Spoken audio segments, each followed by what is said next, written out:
qué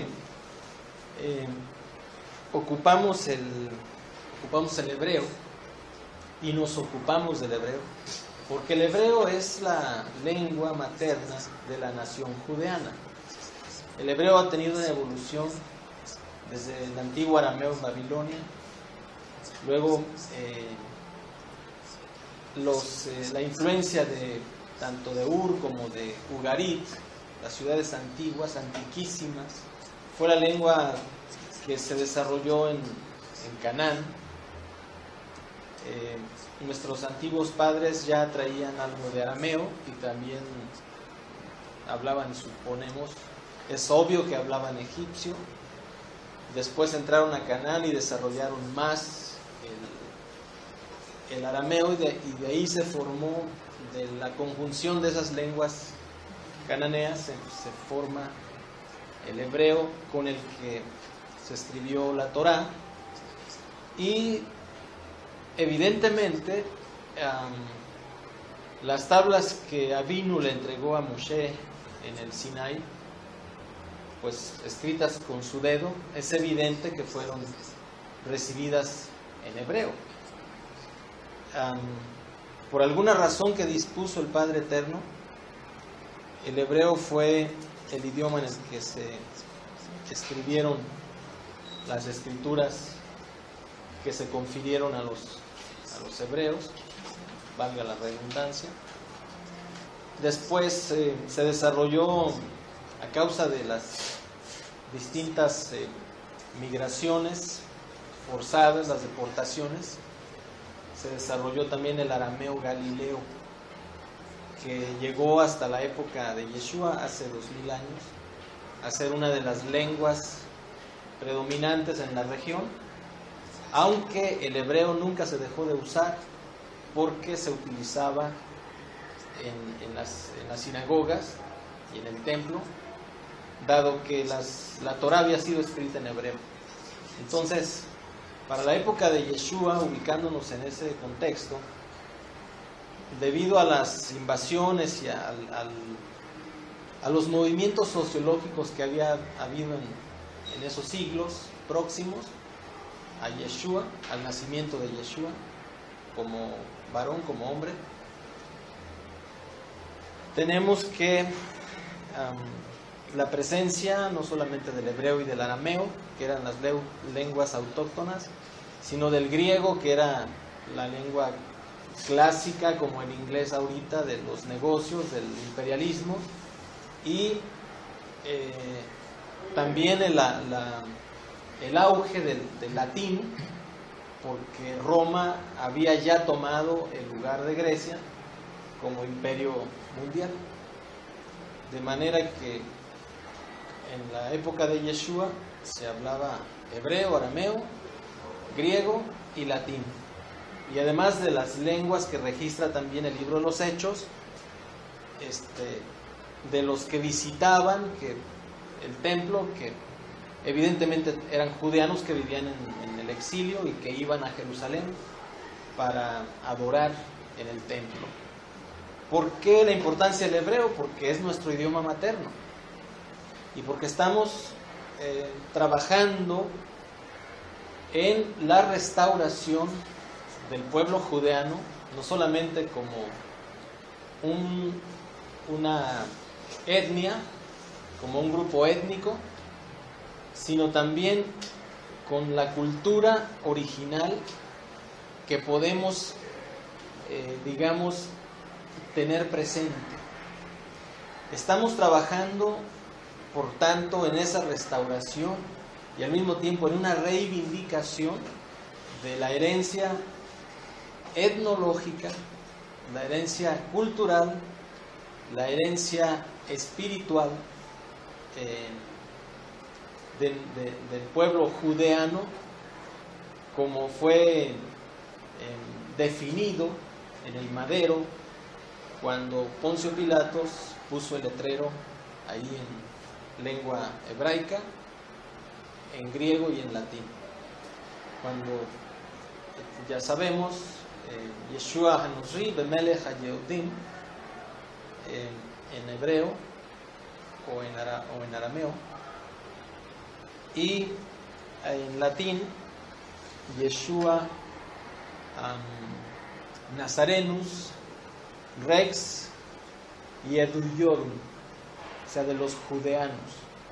La declinación que aparece en esa frase en latín evolucionó después a través de la semántica, pero sin perder su significado esencial como el rey de los judeanos. Yeshua de Nazaret, el rey de los judeanos. El concepto judío es posterior a esto, y entendemos que el judaísmo pues se desarrolló de manera como ya la conocemos a partir del siglo IV, donde aquellos que aún se aferraron al judaísmo tradicional y que no tenían a Yeshua como redentor y como rey, pues con criterios talmúdicos diseñan el judaísmo que todavía conocemos de manera tradicional. Bueno, eso es lo que no estamos haciendo aquí. No estamos aquí para desarrollar el judaísmo, pero mucho menos el cristianismo.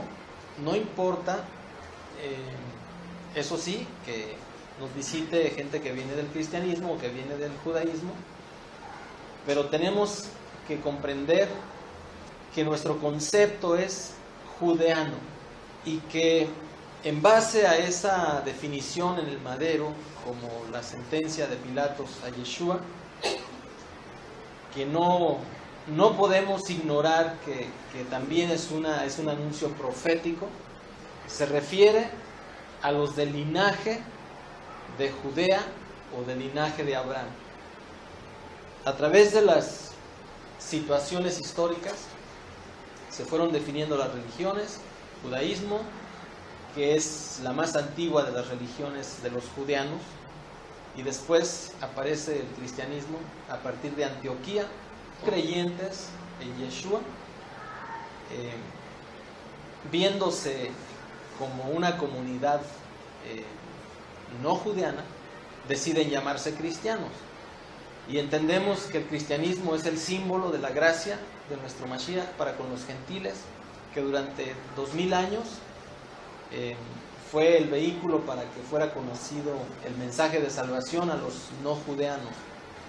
Y en el momento nuestro, estamos hablando de la profecía de Jeremías 31, donde expresa que la nación de Abraham, la nación de Israel,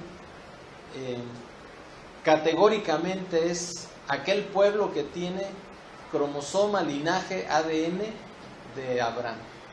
Entonces, independientemente del aspecto religioso en el que haya estado este pueblo durante muchos siglos, en el caso de América, en el caso de México, durante 500 y fracción de años, independientemente de eso, nosotros lo que estamos haciendo es una convocatoria para que los hijos de Abraham, por simiente, por etnicidad, nos volvamos a reunir como una nación, pero ahora teniendo a Yeshua como rey. Nos restauremos como pueblo, pero no al judaísmo, ni al cristianismo, ni a ninguna otra confesión religiosa, sino a Malhut, al reino de Yeshua, a lo que él ofreció cuando llegó a anunciar a los israelitas, a los hebreos, a los judeanos, allá en la tierra, en nuestra tierra de nuestros padres, que Malhut se había acercado. Es un hecho que estamos dispersos por las razones que ya conocemos, pero está prometido que en nuestra dispersión habría un florecimiento del olivo que es el pueblo de Israel. El olivo real es Yeshua, y nosotros somos las ramas que en algún momento fuimos desgajadas y que se están volviendo a reinjertar, porque somos los legatarios, es decir, los que tenemos el derecho desde la redención primeramente, porque eso es lo que está escrito. Al judeano primeramente y también al gentil, al no judeano. Entonces, ocupamos el hebreo porque es la lengua materna del pueblo judeano, lo desarrollamos y estamos aprendiéndolo como un proceso de restauración cultural y espiritual. Oye, Martín, con todo esto, lo que dice entonces el Zohar y lo que dice el Talmud, o sea, todo lo que dice, ¿están equivocados o hay cosas que sí son y hay cosas que son rabínicas, por decirlo? El Zohar es esoterismo. El Zohar, lamentablemente, y el Talmud tiene muchas cosas rescatables. Tiene muchas fábulas que son muy útiles, son moralmente aceptables y muchas de ellas del Talmud son basadas en la Torah. Todo lo que sea basado en la Torah es bueno, ¿sí? Lo del Zohar ya no lo podemos calificar como bueno. O sea, ¿por qué? Porque la Torah prohíbe que nos metamos en cuestiones esotéricas. No se hallará en ti, precisamente la parashá de hoy trata de eso, de que no se hallará en ti sortílego, agorero, adivino, etcétera, etcétera. Y el Zohar tiende a eso, se mete. El Zohar es un código de Cábala, es un libro donde que habla de la Cábala, que es una palabra, digamos, que se refiere a recibir cuestiones espirituales. Pero la Torah regula eso y dice, de aquí para allá no te metas. Por lo tanto, el Zohar no está permitido por la Torah, es lo que podemos decir categóricamente. El Talmud son interpretaciones, son exégesis, ¿sí? Y de esa manera, ¿está bien? ¿Contestamos la pregunta? Entonces, nuestra restauración es a Malhut, no es al judaísmo ni al cristianismo, menos. El cristianismo es ajeno es ajeno a los intereses de Malhut, quiero decir, del pueblo judeano. El cristianismo es el desarrollo del evangelio en los que no son judeanos. De que muchos judeanos han estado ahí, claro que sí. Incluso la mayoría de los judeanos del mundo están en la iglesia, en el ámbito católico. Hay más judeanos en el ámbito católico, hay más judeanos que son católicos a los que son judíos en este momento. Imagínense el tamaño de la tarea que tenemos de volver a nuestro rey, de volver a nuestro origen, de ir a las sendas antiguas y recuperar nuestros principios y nuestros valores. A ver, esto se dice fácil, pero no es nada fácil. Hay mucho ruido en cuanto al judaísmo y en cuanto al cristianismo, mucho ruido que a veces puede desconcertar a quienes no estén enterados, no estén informados debidamente. A nosotros no nos interesa entrar a nada que tenga que ver con judaísmo tradicional, ni con judaísmo mesiánico. Con todo y que hay judíos mesiánicos muy respetables que han desarrollado una vida ortodoxa muy respetable. Hay rabinos mesiánicos.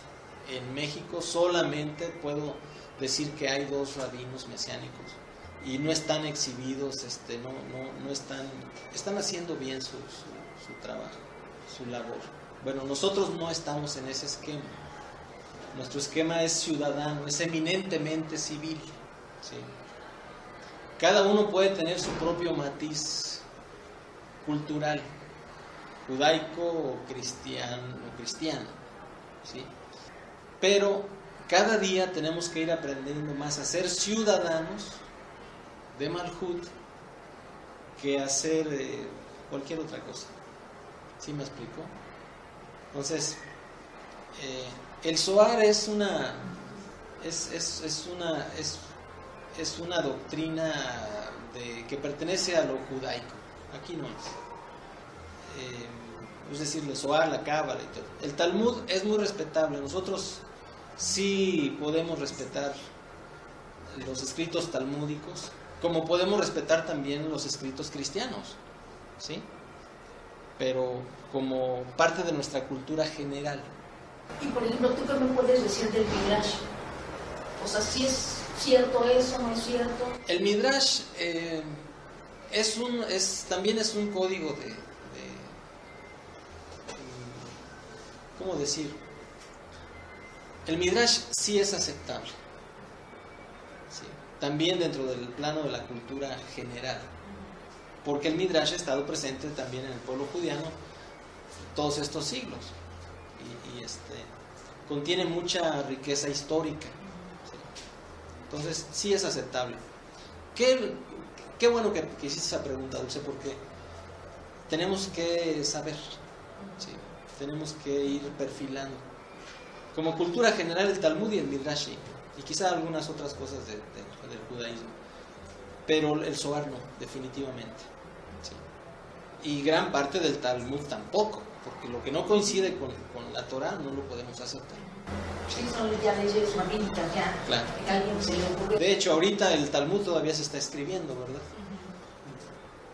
La semana pasada citamos el Talmud de un capítulo que salió allá por los años 70, que dijimos que será mañana o pasado mañana, el lunes, el martes, será cualquier día, en cualquier instante. Bueno, pues así es el Talmud, o sea, es la evolución de pensamientos que van interpretando el judaísmo, pero nosotros no estamos desarrollando judaísmo, estamos desarrollando judeanismo, que es distinto. Y si hay algún vínculo con el judaísmo, pues bueno, muy respetable, pero igual que como lo hay con el cristianismo. Correcto. Bienvenidos al Olivo de la Ciudad de México, nuevamente. Hoy es 10 de septiembre de 2016, 7 de Elul de 5776 en el calendario hebreo. La parashá Shoftim, que viene a Devarim 16:18 al 21:9, el libro de Deuteronomio conocido en español, cuyo resumen me voy a permitir comentarlo en este momento. Moshe instruye al pueblo para designar jueces y delegados en cada ciudad. Justicia, justicia procuraréis. Esa es la ordenanza, ese es el propósito. Les ordena y deben administrarla sin corrupción ni favoritismos. Los crímenes deben ser investigados meticulosamente y la evidencia examinada a fondo. Un mínimo de 2 testigos verosímiles es requerido para la condena y castigo. En cada generación, dice Moshe, habrá personas encargadas de interpretar y aplicar las leyes de la Torá, de acuerdo a la ley que ellos te enseñarán y el juicio que te instruirán harás. No te desviarás de lo que te dirán, ni a la derecha ni a la izquierda. Es otro principio muy importante. Shoftim, jueces, también incluye las prohibiciones contra la idolatría y brujería, las leyes que gobiernan la denominación de un rey o de un dignatario y las indicaciones para la creación de ciudades de refugio para el homicida por culpa, mas no intencional.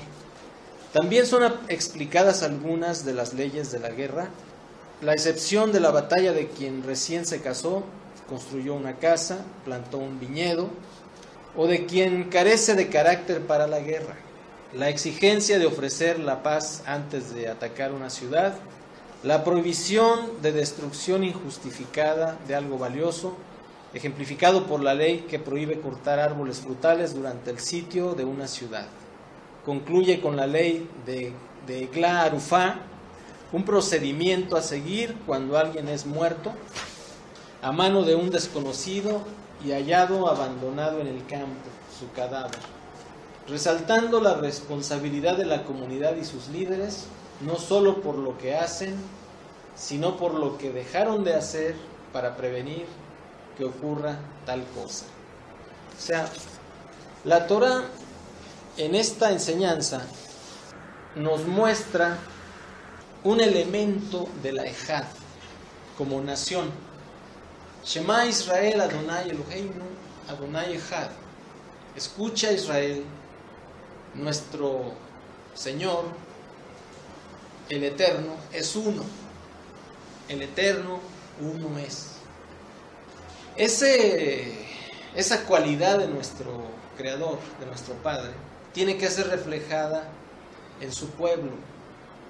Y la Torá en esta porción nos da una idea y modelos de la interdependencia que debe haber en su pueblo. O sea, un proceso de integración como el nuestro tiene que llevar un sentido profundo de solidaridad y de mutualidad, y obviamente que de orden. O sea, tenemos que definirnos lo más pronto posible como ciudadanos sujetos de, obviamente, un rey, pero el rey tiene una ley, y esa ley dice que debemos ser interdependientes, solidarios. Interdependiente es como lo enseña el nuevo pacto, el Brit Hadashah. Saulo, por decir, dice que somos partes del cuerpo, del mismo cuerpo, somos su cuerpo. Como nación, somos también una corporación, vamos a llamarlo así. Somos un cuerpo que no tendría caso ser la mano separada del cuerpo o cualquier otro órgano separado del cuerpo. Tenemos que hallar nuestro lugar y nuestra función interdependiente como ciudadanos del reino de Yeshua y como miembros del cuerpo, es decir, de la misma nación.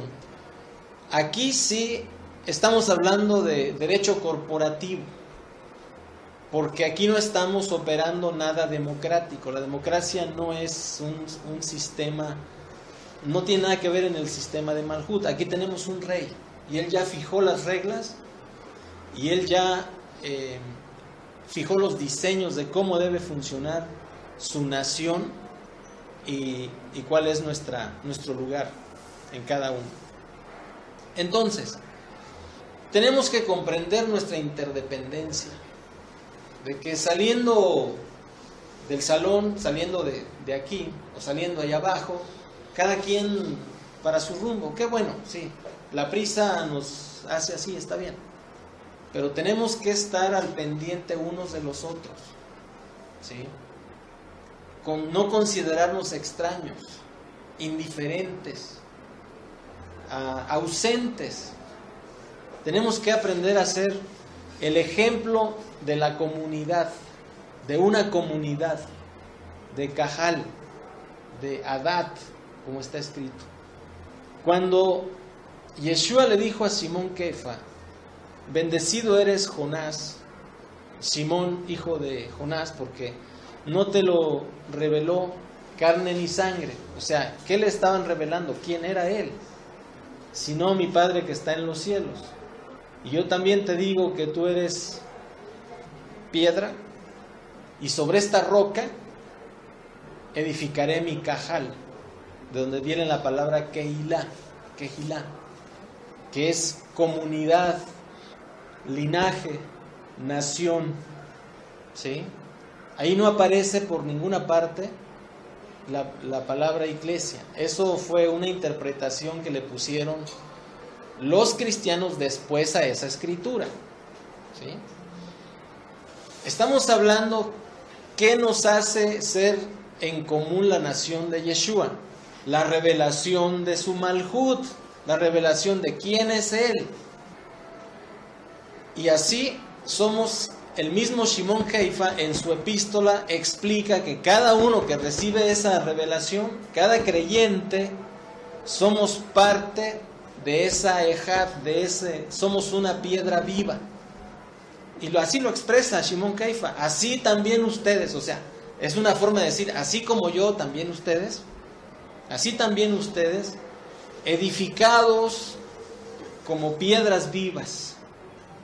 Entonces, estamos hablando de una interdependencia. La Parashá nos da una historia que contiene principios de autoridad, o sea, se nombraron jueces y se nombraron delegados, como delegados de autoridad. Sí, hay quienes le puso por ahí que policía, bueno, se oye muy raro, ¿verdad? Pero en el mejor de los casos, es una corporación de autoridad lo que delegó Moshe Rabenu. Y por otra parte, nos habla de la interdependencia que debemos tener como nación. De que bueno, pues ahorita nos despedimos y ya se fue Oscar a su casa y Juan Rogelio a su casa y Luis y yo y todos ya nos fuimos a nuestra casa y ahí nos vimos la próxima reunión. No, tenemos que aprender a ser más interdependientes, a generarnos más como comunidad. Y en este momento yo oí ahorita en la comida pláticas de que si el nuevo orden mundial y que si hay que guardar comida y que si hay que guardar Sí, es cierto, algo así está por ocurrir. Y mucha gente va a sufrir en estos tiempos, todo lo que dice ahí en el Apocalipsis. Eso se va a cumplir algún día. Pero también está la promesa, por cuanto has guardado mi palabra y no has negado mi nombre, yo también te guardaré de la hora de la prueba que viene para probar al mundo entero. O sea, hay una promesa. Entonces, ante las circunstancias que se están dando, ante el marco sociológico y político y financiero que se está dando en este momento en el mundo, nosotros tenemos que estar preparados, porque va a llegar el momento en que se va a descubrir la mano, digamos, tiránica del sistema y va a empezar a restringir las libertades, como ya lo empezaron a hacer en los códigos, en las leyes, en las constituciones de los países, y por ello necesitamos estar preparados. Yeshua no solamente nos dio Malhut en la revelación que nos dio de su persona y de su redención, y en el shalom y en el gozo que tenemos por ser sus hijos, por ser su pueblo, pero también nos dio todo un sistema de diseños para que los instalemos y demos testimonio de que somos el pueblo del cielo que todavía está en la tierra y que tenemos por rey a él, a Yeshua. Y si hay una promesa de que él nos guardará de la hora de la prueba, que en el momento en que los ejecutores del nuevo orden mundial, como le están llamando, o del sistema del mundo contra el pueblo de Yeshua, él también va a sacar la mano por nosotros. Está escrito. Por tanto, yo también te guardaré de la hora de la prueba que viene para probar al mundo entero. Pero hay dos condiciones: has guardado mi palabra y no has negado mi nombre. Y vale hacer aquí la aclaración también. ¿Por qué nosotros nos aferramos al nombre de Yeshua y al nombre de Eye Asher Eye y al título original que él autorizó, que es Adonai? ¿Por qué nos aferramos a eso? Pues porque estamos siendo entendidos de a quién él está seleccionando para guardar de la hora de la prueba que viene, para probar al mundo entero. Y por una razón más importante aún, nuestro Padre solamente tiene un nombre, tiene muchos atributos, pero tiene un nombre.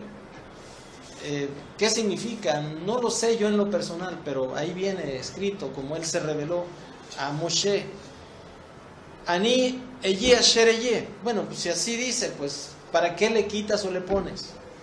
Y después aparece en la misma escritura Adonai como el título de aquel que se reveló con su nombre.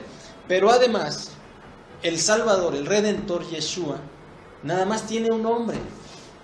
No puede tener dos nombres, porque no lo dice la Escritura. Y le dio un nombre que es sobre todo nombre. Y Gabriel le dijo a Miriam, llamarás su nombre Yeshua, porque él salvará a su pueblo de sus pecados. Y Yeshua significa eso, él salvará. Elohim salvará. como nosotros estamos en el proceso de restauración como nación, con los principios de un reino donde Yeshua es el rey, a nuestro rey no le podemos llamar por ningún apodo.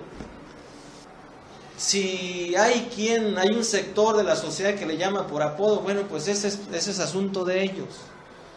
Nuestro énfasis, lo más importante de lo que trata el Olivo, de la Ciudad de México o de cualquier otro lugar, y lo más importante para el Parlamento Novohispano de las Américas y para el Real Consulado de Judea y para todos los ministerios asociados aquí, es el nombre de Yeshua.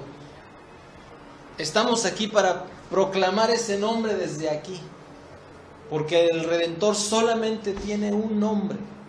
Por 2000 años se le han puesto apodos, pero su nombre es Yeshua.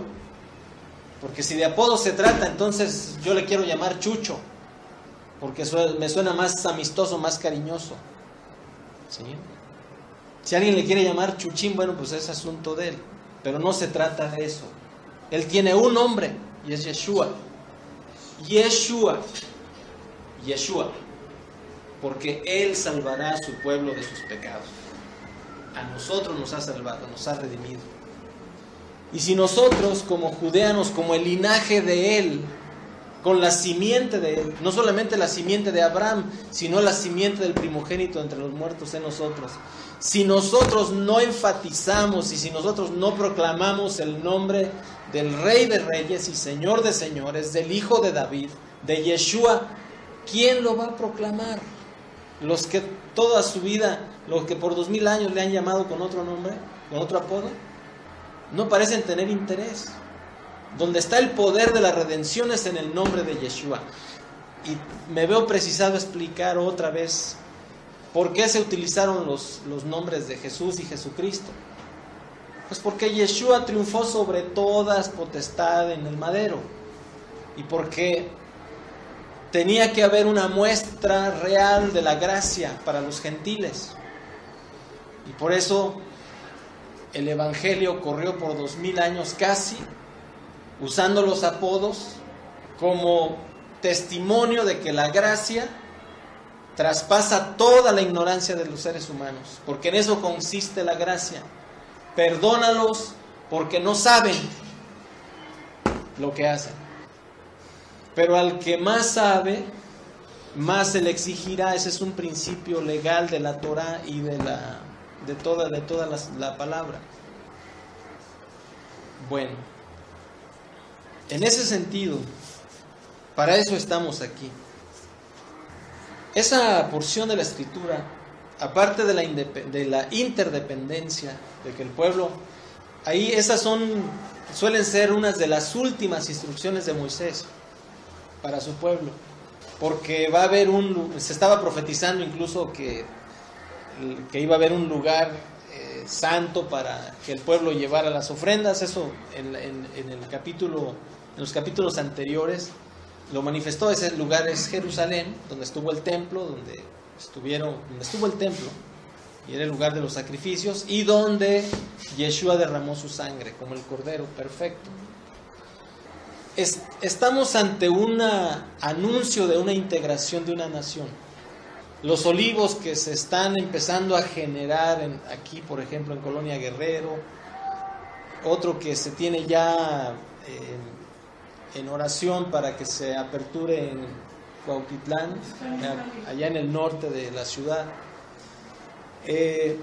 La congregación Olivo, que ya está con Gamaliel Flores en Iztapalapa.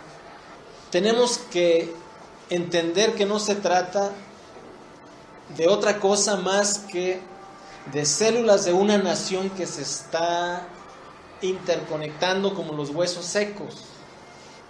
Como nación somos un cuerpo, y ese cuerpo se está empezando a integrar por el poder del Ruach HaKodesh, que es el que nos ha convocado a todos los que estamos aquí, trascendiendo judaísmo y cristianismo y el islam y lo que sea. Y qué curioso que cuando aquella noche del 12 de octubre, que era un Shabbat, o sea, la noche del 11 de octubre del 2013, en un balcón de la casa del que fuera el virrey Calleja en San Luis Potosí, que está frente a la plaza principal. Ahí proclamamos el Estado judeano esa noche. Y qué curioso que unos días después, meses después, sale a relucir el Estado Islámico, ¿sí? Porque Satanás sabe cuál es nuestra intención, o la está oyendo, y sabe que está prometido que el Israel de Yeshua nacería como en un día. Nacerá una nación en un día, dice el profeta, pues en cuanto Sión estuvo de parto, dio a luz sus hijos. ¿Quién es Sión? Pues somos nosotros, los hijos de Jerusalén, los cautivos de Jerusalén que moramos en Sefarad. Somos una nación. No estamos aquí para pertenecer a una congregación, a una denominación, a un club. Somos una nación, somos células, partes del cuerpo de una nación, la nación judeana, por la que Yeshua dio su sangre, más los redimidos de las naciones que creyeran en él, los Goyim Sedakim, junto con los Yehudim, que somos nosotros. Esa restauración tiene un elemento imprescindible, ese proceso de restauración. Y ese elemento imprescindible es nada más ni nada menos de lo que habló la Parashá, una cualidad de Yeshua, del carácter de Yeshua, que es la humildad de Yeshua. Y fíjense que ese concepto, esa palabra, para mí casi toda la vida ha sido un concepto muy extraño, porque yo no lo entendía bien. Como una expresión poética suena bien en donde uno lo lee. Que, por ejemplo, Moshe era el hombre más manso sobre la tierra. Y luego dice, hablando, bienaventurados los mansos, en Mateo 5:5, porque ellos heredarán la tierra. Otra vez la mansedumbre, que está íntimamente conectada con la humildad, asociada con la tierra. Bienaventurados los mansos, porque ellos heredarán la tierra. O sea, la restauración de los hijos de Abraham antes de que Yeshua regrese, como el Israel de Yeshua, tiene que ver con un hecho en la tierra, aquí donde estamos pisando. Incluso en la diáspora que aún estamos. Porque en Israel, en Eretz Israel, en este momento hay un remanente de judeanos que muchos son creyentes en Yeshua. Pero la gran mayoría de los que están ahí, según una estadística científica, que será solamente menos del 20% de la gente que vive en Israel tiene cromosomas judeanos. Los demás son judíos de religión o de cualquier otra cosa. Pero en fin, la humildad de nuestro Rey Yeshua. Alguien por favor lea Mateo 11:29. Llevad mi yugo sobre vosotros y aprended de mí, que soy manso y humilde de corazón, y hallaréis descanso, hallaréis Shabbat para vuestras almas. ¿Qué es eso? Llevad mi yugo sobre vosotros. Un yugo. O sea, un yugo es un yugo que condiciona nuestra libertad. Él vino a darnos libertad, claro, la tenemos. Pero ¿cuál es su yugo? Él lo está diciendo. Sed mansos y humildes de corazón. Eso es lo que nos vincula como nación. Eso es lo que nos hace interdependientes. Eso es lo que explican también en los Sheliachot, en las epístolas. Sujetaos unos a otros en Ahabá, en amor, que es el vínculo perfecto. ¿Cuál yugo? Aquí lo dice, aprended de mí. Primero dice, llevad mi yugo, y luego aprendan de mí, que soy manso y humilde de corazón. Eso es el elemento o son los elementos que nos hacen interdependientes o que nos dan una interdependencia eficaz. ¿Qué quiero decir con eso? Lo que concreta la bendición. Vean cuán bueno y cuán sublime es que habiten los paisanos, los ajim, en Ejad. Veamos lo importante y lo sublime, cuán bueno y cuán sublime es que habiten los ajim, los paisanos, los amigos, los hijos del mismo padre y de la misma madre. En el caso, esa es la definición hebraica, pero en el caso nuestro, los hijos del mismo padre, de Abraham y obviamente del Padre Eterno. Habitad los ajim en Ejad. O sea, la Ejad no solamente es una recomendación, es un mandamiento, es una condición para la bendición, porque dice ahí, porque es como el buen óleo que desciende desde las vestiduras, desde el talit, desde el manto de Aarón por la barba y baja hasta el borde de las vestiduras. O sea, y el que todo el pueblo se integre en esa unción de ese aceite. ¿Quién es la unción? Pues Mashiach, el ungido, que estemos cubiertos por él. Y ello trae un resultado, porque ahí donde hay Ejad, donde entienden la interdependencia de un miembro con otro, y genuinamente se aman, se procuran su bienestar, allí envía el Padre Eterno bendición y salvación. Pero ¿cuál es la condición? Vean cuán bueno y cuán importante, sublime es habiten. O sea, ¿a qué se refiere habitar? Se refiere a que estemos cercanos, que tengamos convivencia. Miren, yo les aconsejaría que recuerden aquella película de Violinista en el Tejado. Ahí hay matices muy rescatables de lo que estamos hablando, porque es la historia de una comunidad judía allá en Rusia, por allá, y trae los matices que yo quisiera ilustrar para comprender nuestra interdependencia. ¿Sí? Afuera está un sistema, ya lo hemos dicho, no os conforméis a este mundo. O sea, no funcionen conforme al sistema del mundo. ¿Y cómo le decimos esto a un pueblo que tiene 500 años cautivos en ese sistema? Bueno, por algo tenemos que empezar. ¿Por dónde comenzamos? Primero, pues por el nombre. A ti te daré las llaves de Malhut. La primera llave, la llavesota, la más grande, es el nombre de nuestro Padre y del nombre de nuestro Redentor, el nombre de nuestro Rey. ¿Y cuál es la segunda llave? Que en este caso, para efectos de la restauración, el Shabbat. Cuando entendamos la importancia del Shabbat, vamos a empezar a experimentar lo que sigue, que es, vamos a empezar a ver cómo se acomoda nuestro mundo de otra forma distinta al sistema del mundo.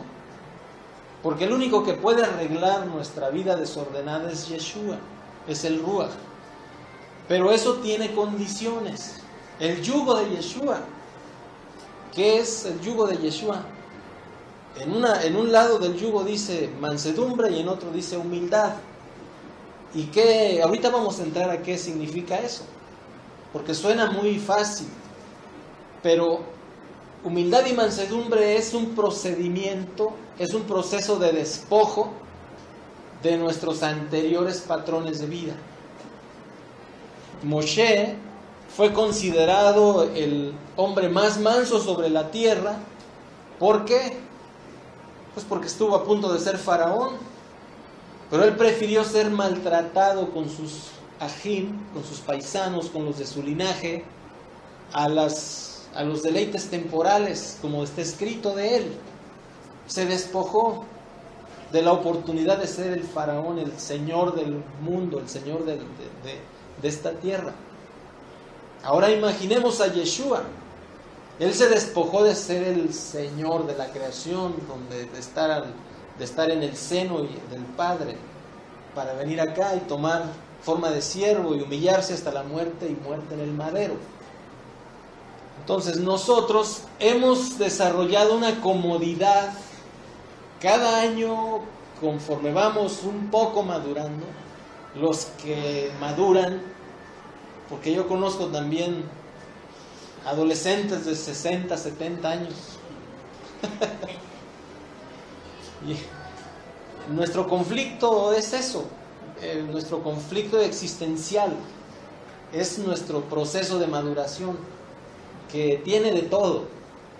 Tiene drama, tiene poesía, tiene de todo, lamentablemente. Pero Yeshua nos ha sacado de ahí. Y cada que damos un paso en la madurez de Él, en nosotros, como personas humanas, a veces nuestra vida se vuelve un poco más cómoda y más conformada. Decir, bueno, ¿cómo no llegué antes a esto? A entender la vida de este modo, porque ahora me siento mejor. Bueno, Yeshua no quiere que te quedes así. Dice, el Ruach dice, no se conformen a este mundo, sino transformaos por medio de la renovación de su inteligencia, para que comprueben cuál sea la buena voluntad, agradable y perfecta. 30, 60, 100 por uno de fruto. Qué alegría, ¿verdad? Pero el problema es nuestra renuencia a la mansedumbre, nuestra renuencia natural, carnal, a la mansedumbre y a la humildad. Por eso lo volvemos a decir, llevad mi yugo sobre vosotros. Oigan, cargar un yugo no es cualquier cosa, ¿eh? Debo aclarar esto para nuestros oyentes. La salvación es automática, es instantánea, y el que ande por el camino de la salvación, por torpe que sea, no se perderá. Usted puede ser ignorante, pero ser salvo, y se va al cielo algún día. Usted puede desconocer los principios de bendición, los principios de la Torá, puede desconocer muchas cosas, puede tener una vida muy conflictuada en esta tierra, pero si tiene a Yeshua, y si usted, si esa llama está prendida siempre, aunque sea como una veladora, se va a ir al cielo. Ese no es problema, de eso no estamos hablando. Estamos hablando de quien ya es salvo, pero quiere llegar a la posición de la honorabilidad de Yeshua en esta tierra, y más como una comunidad, como ciudadanos que reflejan el prestigio de ese rey que tenemos en el cielo. Él es el Rey de reyes, Señor de señores. Bueno, sus súbditos debemos reflejar el prestigio de ese rey con el fruto, con nuestros hechos, con nuestra actitud. Pero el rey es rey de un pueblo, y tenemos que comprender nuestra interdependencia como pueblo, porque hay una promesa. Cuando el pueblo consolida cosas de su identidad, de su integridad, de su dignidad y de la libertad que Yeshua nos regaló como parte del paquete de la redención, cuando eso sucede, la promesa del Salmo 133 dice, porque allí donde hay ejad, donde se ha consolidado la interdependencia, donde son el uno para el otro como pueblo, ahí envía Adonai bendición y salvación, bendición y vida eterna. O sea, eso no es algo que está prometido para el día que nos muramos. Bendición y vida eterna, ahí lo refleja en esa porción. Si lo vemos a fondo en el hebreo, se refiere al ambiente que está en el cielo, también estará aquí en el pueblo, en la tierra. donde la enfermedad, la tristeza, la depresión, la corrupción y todo lo que aqueja al otro sistema se esfuman, huyen por la presencia del Ruaj. Imaginemos el pueblo en el desierto, que estaba la presencia ahí de Adonai. Así es como yo espero ver pronto la presencia de Yeshua entre nosotros. Pero hay condiciones como una obligatoriedad, sí y no, o sea, hay modelos que seguir para que eso se pueda dar. Nosotros instalamos acá abajo, preparamos las cosas y Él pone lo de arriba, ¿sí? Y su reino es sobre todas las cosas que hay en este mundo. Trasciende todos los reinos, señoríos, potestades. Si nosotros hemos de trascender, ha de ser porque Yeshua está en nosotros. Si hemos de trascender sociológicamente aquí en la tierra. Si alguien ha de decir, miren, estos de dónde salieron, ¿quiénes son?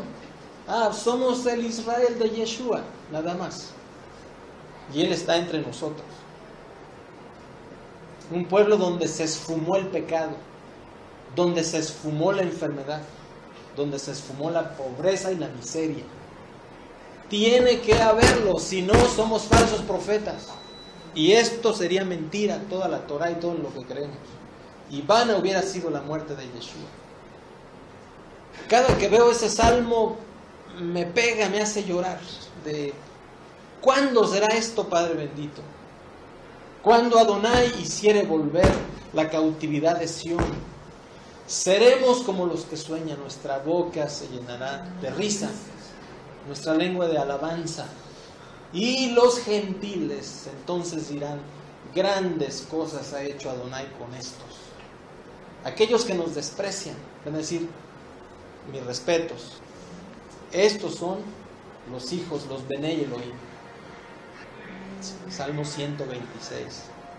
Eso no puede ser solamente una canción, tiene que ser una profecía que está por cumplirse y nosotros somos parte de eso. Esa es la aspiración de Yeshua con nosotros. La palabra manso en hebreo es anab, y de ahí se relaciona con la palabra nob.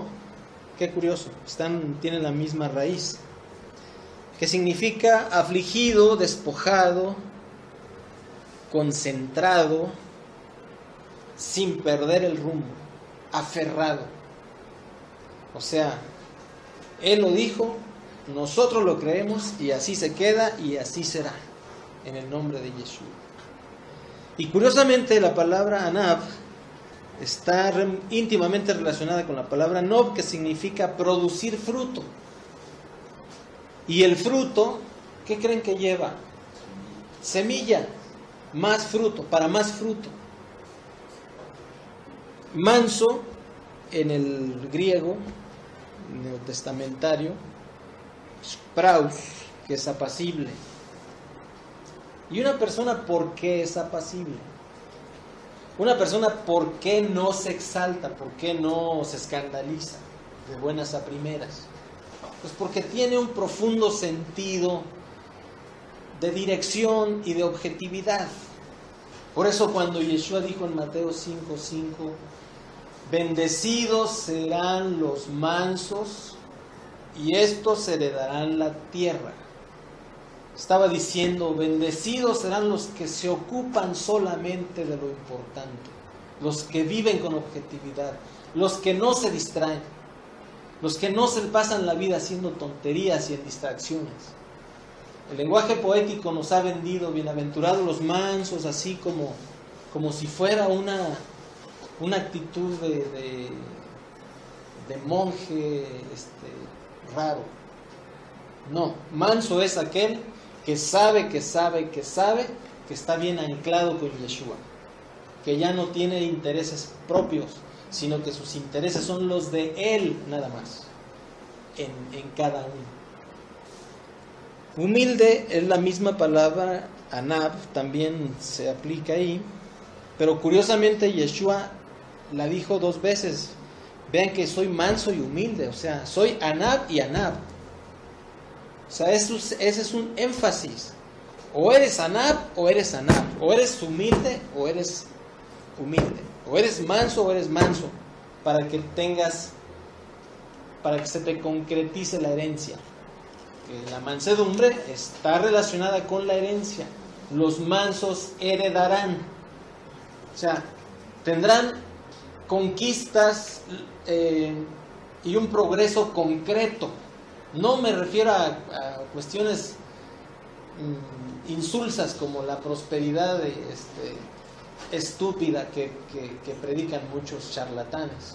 No, progreso en cuanto a usted mismo, a mí mismo, en cuanto a que en mí se levante Yeshua, de en medio de mí, primero como una persona mansa y humilde, que se ha despojado de cualquier tipo de interés personal y de intereses mezquinos o mal habidos o incorrectos. Que los intereses que ahora tenemos son los de él y los de mi prójimo. Imagínense nada más el grado de bendición. Mis intereses en esta tierra, yo soy propiedad de Yeshua, espíritu, alma, cuerpo, mente. Porque está escrito, amarás a Adonai tu Elohim con todo tu corazón, con toda tu alma, con toda tu mente y con toda tu fuerza, cuerpo. Yo soy propiedad de Yeshua, Ben David, espíritu, alma y cuerpo. Y yo vivo nada más para él y para ellos, nada más. Ahora, esto replicado en cada uno de nosotros, para llegar a lo que dice el Salmo 133. Donde hay Ejad, allí envía bendición y salvación, o sea, protección, vida eterna. En otra parte alguien lo explica en el Brit Hadashah: no anden en la vaguedad de su mente como los gentiles. O sea, que salimos de aquí y ya volvemos a cargar la maleta de conflictos que cada quien dejó ahí afuera en la puerta. Y asume uno la realidad de la que Yeshua ya nos liberó. Una realidad de tristeza, de conflicto existencial. No tenemos por qué estar en esta situación. Anab, el hebreo es afligido, despojado, dedicado y consecuentemente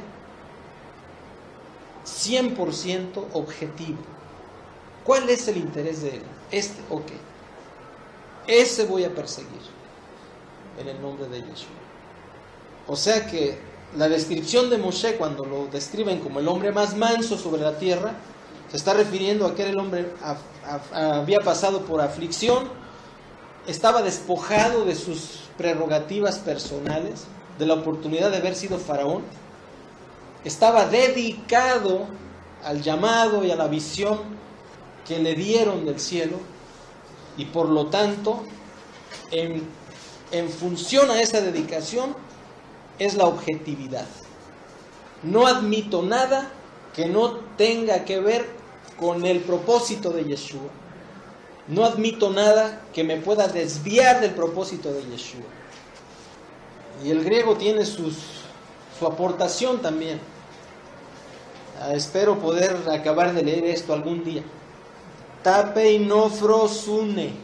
Vaya, sí pude hacerlo. Humillación voluntaria de mente. Humillación voluntaria de la mente. O sea, de los pensamientos. Porque hay quienes por algún tiempo hemos sido altaneros hasta la pared de enfrente. Me dicen, no, pero yo tengo mi propia opinión y mi propio concepto. Y o sea, como la señora que le decía a su niño, siéntate o te sientas, y lo sientas, y él le contesta, pues fuera estoy sentado, pero por dentro estoy parado. O sea,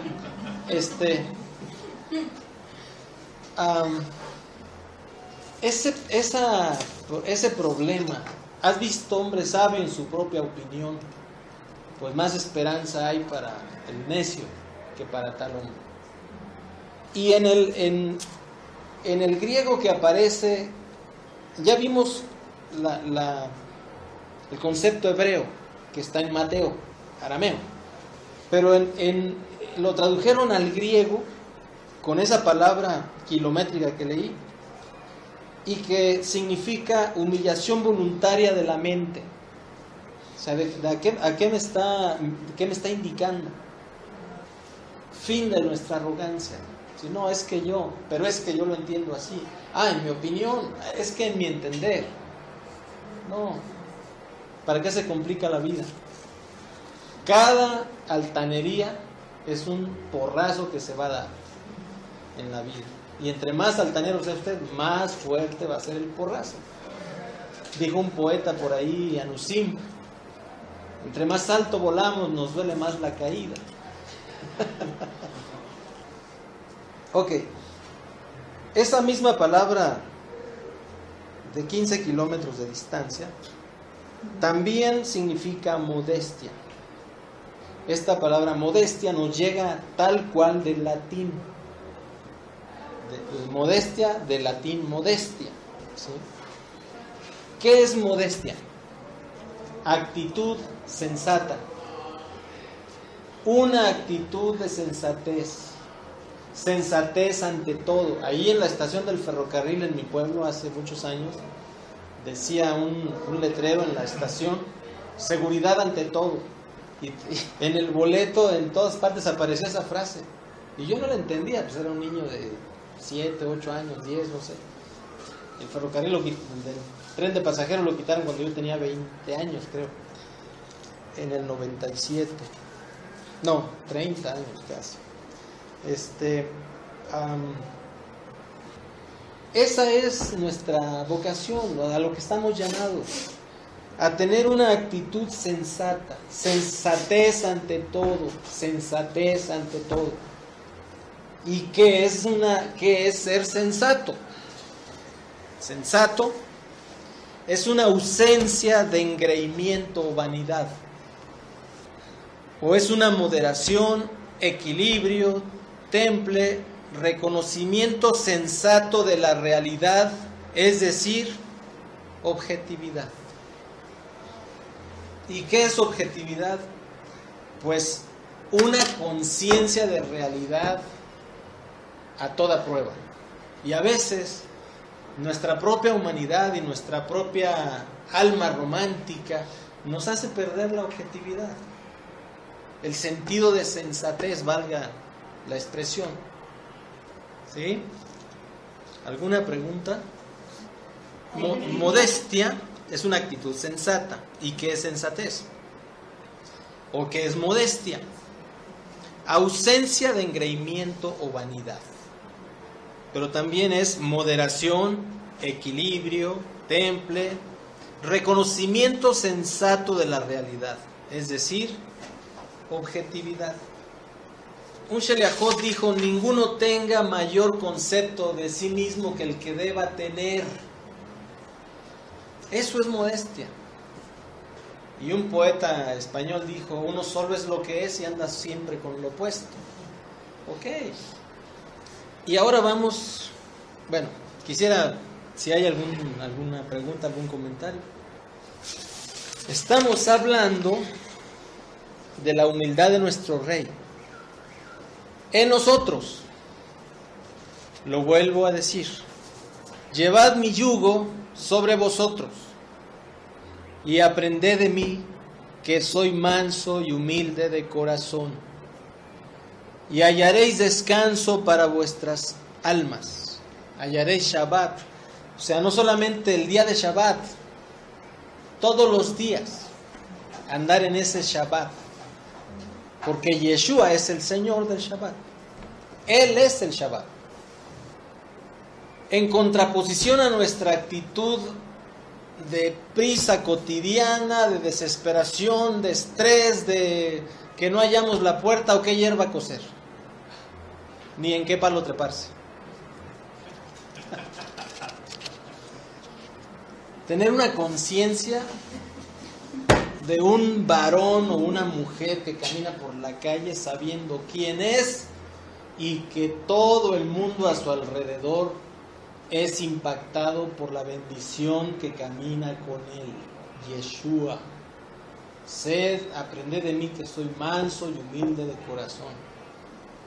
Como una persona que al caminar refleja la presencia de Yeshua. Sí. Y es algo a lo que yo anhelo llegar. Y que lleguemos todos. Ahora imagínense en colectivo, como una nación, cuando nos juntemos o cuando vayamos juntos a algo. En la mañana que venía por ahí saliendo del metro, oí como unos cantos de creyentes, como un discurso de alguien que estaba reclamando no sé qué, pero me dio la impresión de que eran creyentes, que mencionaban citas bíblicas. Y yo me llamó la atención y dije, ¿perdón? ¿Qué están haciendo? ¿Así reclaman los creyentes? Pues deberíamos aprenderle algo a los maestros. Así no se reclama. Estaban ahí como con una pusilanimidad que, bueno, yo lo respeto, pero con una actitud de, pues a ver, señor presidente, si quiere, pues yo creo que puede usted. No, señor, así no se reclama. ¿Sí? Es decirle a quien corresponda, señor presidente, las almas no son suyas, el país no es suyo. Y en el nombre de Yeshua, arrepiéntase de esas leyes de depravación que pretende imponer. Yo, de mil amores, lo haría. Pero Yeshua quiere que lo haga una nación completa, con vigor, con poder, con autoridad. No venir a lloriquearle ahí Yo dije, pues qué pena. Bueno, como quiera, mis respetos para esos creyentes, porque mucho hacen. La mayoría, o quizá muchos, no sé si la mayoría, se quedan no sé dónde, dormidos en sus laureles. Perdón por esa expresión. Malhut, la humildad de nuestro rey, detona Malhut. Bienaventurados los mansos, porque ellos heredarán la tierra. Sabemos que Yeshua es el Rey de Reyes y el Rey del universo. Pero estamos en una tierra en donde fue prometido que habría en Yeshua reyes y sacerdotes. Cuando estemos en otro lugar, qué bueno. Pero ahorita estamos en la tierra y eso debe de tener una concretización. Debe tener un día de la verdad, un Day-D. Y yo estoy anhelando ese día. No como un sector, por lo pronto somos un sector extraño ahí. ¿Qué es eso? Judeanos y novohispanos, ¿qué es eso? O sea, suena raro. Ya lo entenderá el mundo, pero lo va a entender mucho mejor cuando estemos manifiestos, quizá aquí afuera en esta plancha, proclamando a Yeshua como rey y exigiendo a las potestades y viendo cómo se caen los proyectos de la malignidad en México. Y además resistiendo que el enemigo y el sistema del enemigo se apodere de las almas y de las almas de nuestro pueblo que aún ni siquiera conoce a Yeshua. O sea, la era de repartir folletitos ya terminó. La era de los espectáculos de alabanza y esas cosas ya terminó. El tiempo de los gentiles ya terminó. Los judeanos debemos tomar el liderazgo del ministerio para proclamar Malhut. ¿Y qué es Malhut? Es el sistema de Yeshua que abarca todo, lo sociológico, lo económico, lo financiero y lo espiritual en primer lugar. Una nueva calidad de gente redimida, que ya no es esclava del pecado ni del lloriqueo de cada reunión y de cada cíclica, de cada culto. El pueblo judeano tenemos una responsabilidad impresionante de decir: estas son las virtudes de aquel que nos llamó, y estas virtudes las vamos a proclamar y vamos a crear nuestro propio sistema. Si gobierno se empeña, y así está también escrito, en implantar su sistema, nosotros, en tanto tengamos oportunidad, instrumentos y espacios de libertad, debemos instalar nuestros propios sistemas educativos, económicos, financieros, productivos, agrícolas, etcétera, etcétera. Los mansos heredarán la tierra, y la tierra es aquí donde estamos pisando ahora. Su sistema, el sistema de Yeshua, no el mío, muchísimo menos, o sea, no el de cada quien, no nuestros propios intereses, nuestros propios proyectos. Quiero un carro, quiero una casa, quiero... Eso se acabó, señores. Tenemos que pensar en colectivo. Ayer y siempre, lo tuyo nuestro y lo mío de los dos. También es una frase de un poeta, Nusim.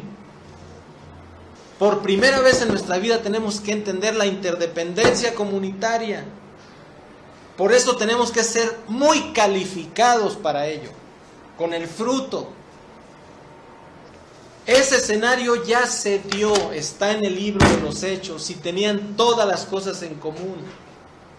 Y no había uno que tuviera necesidad.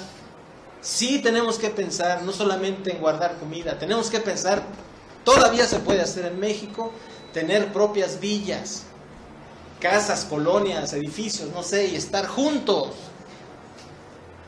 Porque cada día que pasa el sistema está más putrefacto.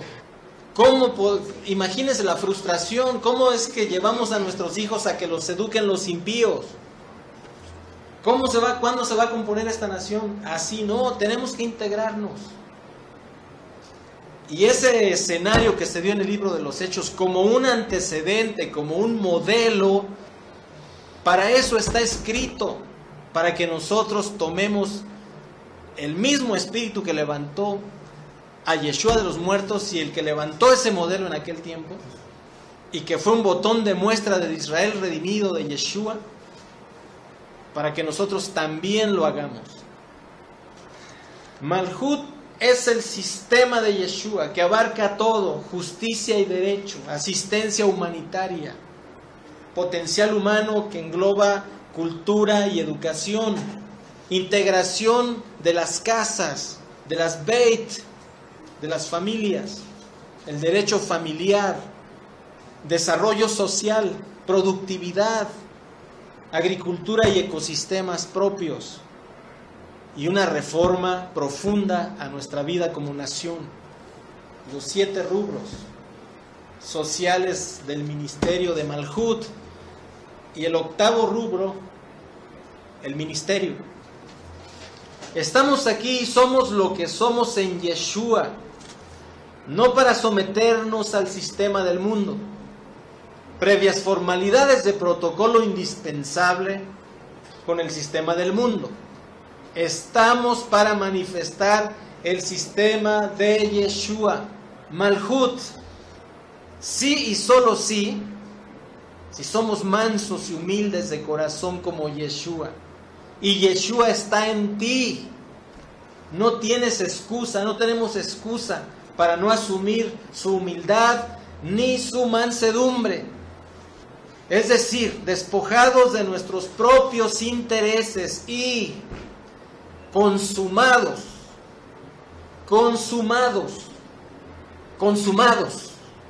en los intereses de Yeshua, los intereses de Él, que es su pueblo, el rescate de muchos de su pueblo, de los cautivos de Jerusalén que moran en Sefarad. Bendito sea su nombre. Por eso está escrito: buscad primeramente Malhut. Alguien lo dijo: vivo no ya yo, sino que Mashiach O sea, la unción vive en mí. Y lo que ahora vivo en este tabernáculo, en este vehículo, lo vivo en la emuná, en la fidelidad, en la lealtad. Está bien, en la fe del Ben Elohim, del Hijo, del Creador, el cual me amó y se entregó a sí mismo por mí. Por tanto, por eso soy propiedad de Yeshua ben David, espíritu, alma y cuerpo, y mente también. Es decir, ya no tengo una vida propia o planes propios. Estoy siendo muy reiterativo, gracias al Padre. Porque el que quiera ganar su vida, la perderá. Y el que pierda su vida, o sea, sus planes, sus propias ambiciones, sus propios proyectos, por mi causa, la hallará, ¿qué? La vida que quiere hallar en Él. El peor negocio que hizo usted en su vida fue haber conocido a Yeshua, porque se le acabó a usted la cuerda. Usted tiene ahora un Señor, y si usted quiere hacer su voluntad, va a fracasar. Se lo anuncio desde ahora. ¿Qué necesidad hay de que fracase? Mejor obedezca. Mejor obedezcamos, dijo el otro. Usted ya no es propiedad suya. Si usted tiene a Yeshua en usted, ya valió. Su vida ya valió más que antes, ¿eh? Su vida y planes ya no le pertenecen respecto del mundo y sus deseos. Es que yo pienso hacer esto, pienso hacer aquello. Es que bueno, si Yeshua está en ti y no es su voluntad, vas a fracasar. Y vuelvo a repetir esta frase de mis abuelos. No hay peor fracaso que tener éxito en aquello en lo que no te mandaron a hacer.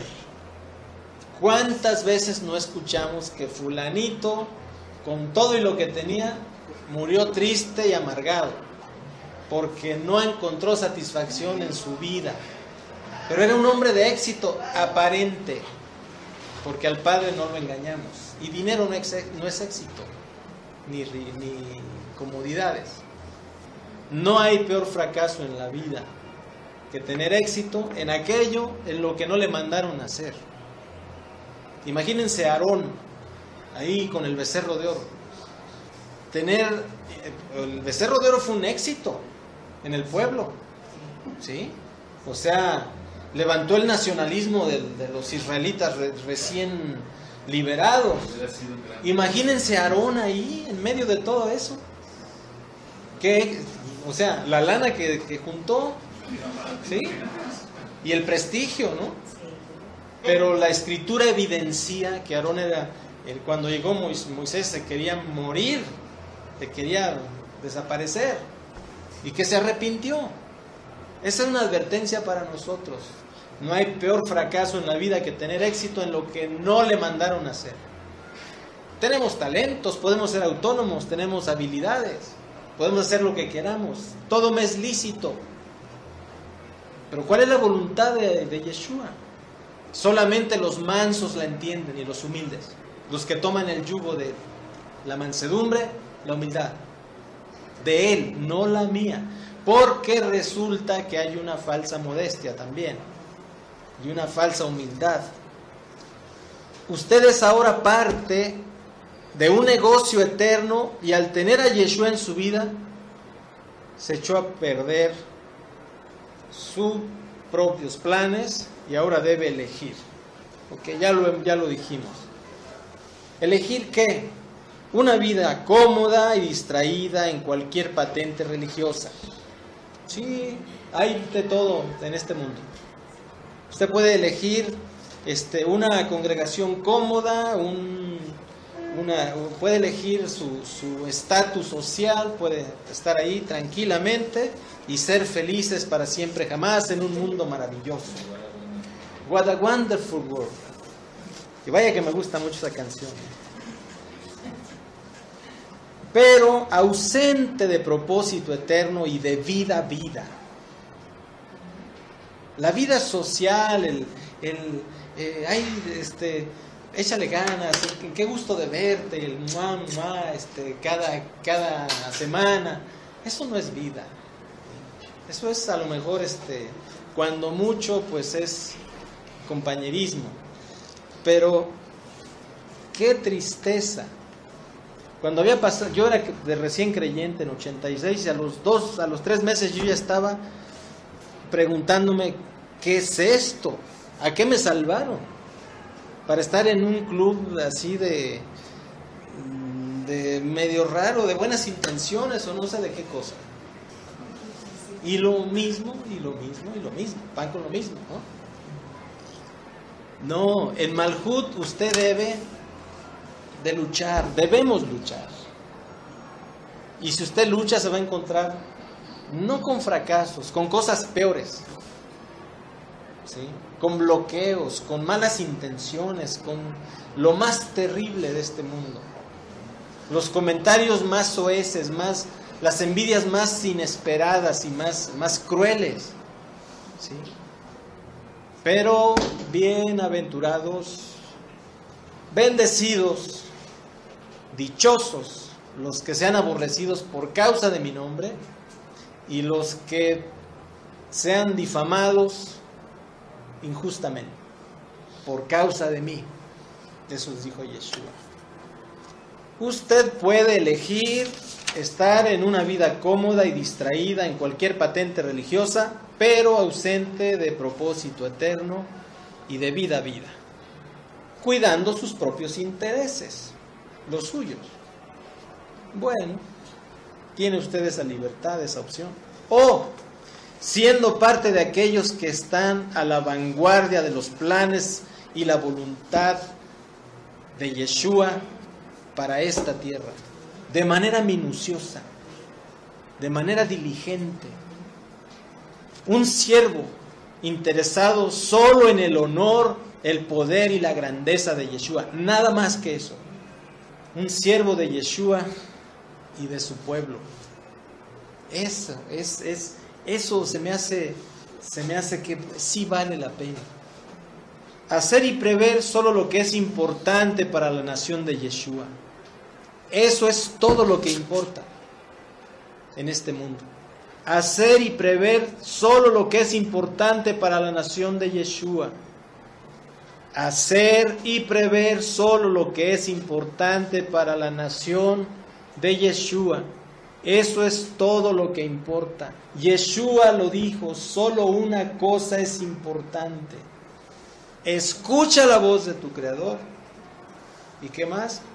Estaban ahí Miriam y Marta en una reunión. Y una de ellas estaba atareada con el café y preparando los tamales y todas esas cosas. Y luego va y le reclama a Yeshua. Oye, dile a mi hermanita que se mueva, pues yo ando acá sola haciendo todo. Y Yeshua le contesta que, oye, ¿qué te pasa? Solamente una cosa es importante, mi estimada. Mira, vente para acá, deja los tamales después. Deja el café. Solo una cosa es importante. Escucha la voz del Creador. Esa es la mejor parte. Y Yeshua estaba dando la voz del Padre. ¿A quién? A su pueblo. Eso era lo más importante. Y se lo dijo a la chica esta que reclamaba, a Marta. Estás muy afanada, ven para acá, espérate. Eso es importante, pero es más importante esto. Para eso es para lo que estamos aquí. Para eso fuimos llamados. Para una sola cosa es importante, agradarle a Él. La nación de Yeshua estaba en todos los que estaban ahí reunidos. Y la palabra, el propósito,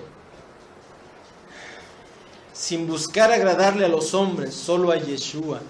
Quizá la muchacha esta andaba tratando de quedar bien con alguien, por eso andaba tan diligente.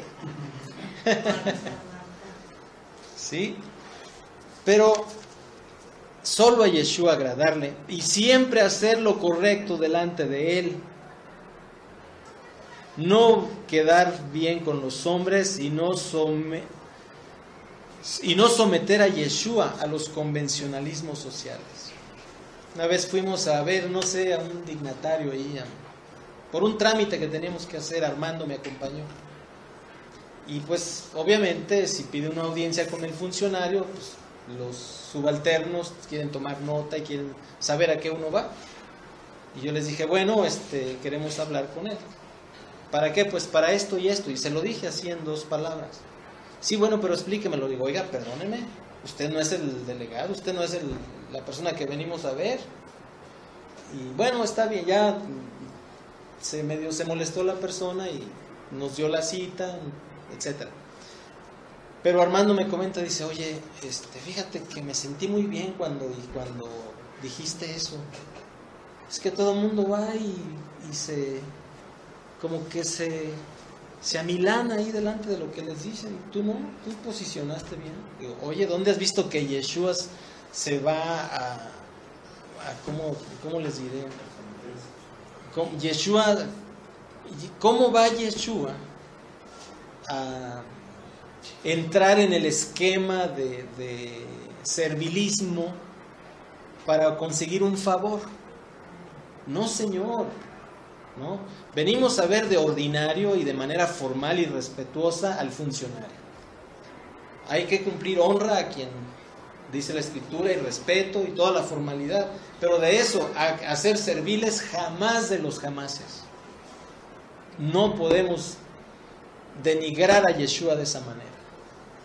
Es darle su lugar y respeto y honor a quien debemos darlo, pero de manera formal.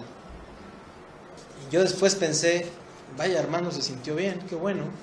Pues entonces fue testimonio para él. Y también para la persona que nos estaba preguntando. Bueno, sin buscar agradarle a los hombres, sino solo agradar a Yeshua y siempre hacer lo correcto delante de Él y no buscar quedar bien con los hombres y no someter a Yeshua a los convencionalismos sociales. La humildad de Yeshua es lo que nos otorga verdadera independencia del sistema del mundo. ¿Cómo puedo liberarme de toda esta carga, de toda esta, queramos o no queramos, en un momento dependemos de los favores o de los oficios de las autoridades? ¿Cómo puedo liberarme de ese complejo que me incomoda tanto que depender de los impíos? Pues siendo manso y humilde. Y Yeshua se va a levantar en medio de nosotros y es Él el que va a dar la cara. Y eso proporciona libertad. Porque Armando me dijo ese día, dice, oye, y yo te veo tan tranquilo a ti. Otros, o sea, como que se salen de sus casillas, como que pierden la sobriedad, como que, y tú tan tranquilo. Le digo, bueno, pues gracias al Padre, gracias a Yeshua. Pero es un testimonio para su honra. Yo jamás quisiera dar un ejemplo incorrecto. Ok, habíamos dicho algo de la falsa modestia. No, ¿verdad? No lo hemos tocado un poquito. Ok, también tenemos que estar advertidos de la falsa modestia. Y yo creo que todos los de aquí sabemos a qué nos estamos refiriendo. Quizá todos estamos en ese... entendemos que quizá algún día, a lo mejor hasta por casualidad, incurrimos en la falsa modestia. Una modestia no es tener una falta de autoestima, ¿sí? Ser modesto, sino al contrario, debemos tener la autoestima debida a nuestra persona. Claro que debemos tener una autoestima, porque está escrito, amarás a Adonai tu Elohim y a tu prójimo como a ti mismo, como a nosotros mismos. Es decir, hay una autoestima natural que es parte de nuestro diseño a la imagen y semejanza del Creador. Pero ¿qué es lo que vicia esa autoestima? Nadie tenga mayor concepto de sí mismo que el que deba tener. Ya lo comentamos. Santiago 4:6, Primera de Pedro 5:5. El Señor resiste a los soberbios. Y la soberbia, a esto es a donde queríamos llegar, también se manifiesta en falsa modestia. pero de manera sutil, a través de una actitud mustia. ¿Sí? O sea, yo no sé si ustedes conozcan a alguien así, que de repente son personas que con una malicia muy sutil, que la disfrazan en una actitud mustia. No sé si hayan sabido de alguien así, pero eso es lo que denunciamos como la falsa modestia. Eso no es modestia, eso no es humildad, eso no es mansedumbre, eso es orgullo, eso es soberbia, eso es malignidad, eso es rebelión, es iniquidad, es pecado. ¿Sí? Y el Padre resiste a los soberbios. ¿Cuándo han visto que una persona mustia le salgan bien las cosas? Una persona mustia siempre tiende a manipular las circunstancias, siempre tiende a manipular a otros. Es como una serpiente que está por ahí reptando, tratando que las cosas salgan de acuerdo a sus intereses. Y es capaz de hacerse pasar por humilde y manso, humildita, por tal de salirse con la suya. Los que viven en actitud sensata, o sea, que no se andan haciendo los mustios, mártires, víctimas, los tontitos, los que no sabían. Eso es lo que dice Mateo 5. Los que no se andan haciendo, los mustios, los tontitos, los mártires, los tontos, víctimas. La humildad es el reconocimiento sensato de que la obra a perfeccionarse en mí es la obra de Yeshua, y que esa obra y sus propósitos son más importantes que mis propios planes o metas humanas. Que todo mi ser, espíritu, alma y cuerpo, mi mente, mis talentos y habilidades, todo está concentrado en la obra de Él, en sus intereses, no en los míos. Por ello está escrito: buscad primeramente Malhut, su reino, su justicia, su sistema. Amén. Shavua Tov. Shavua Tov. Muchas gracias por su paciencia.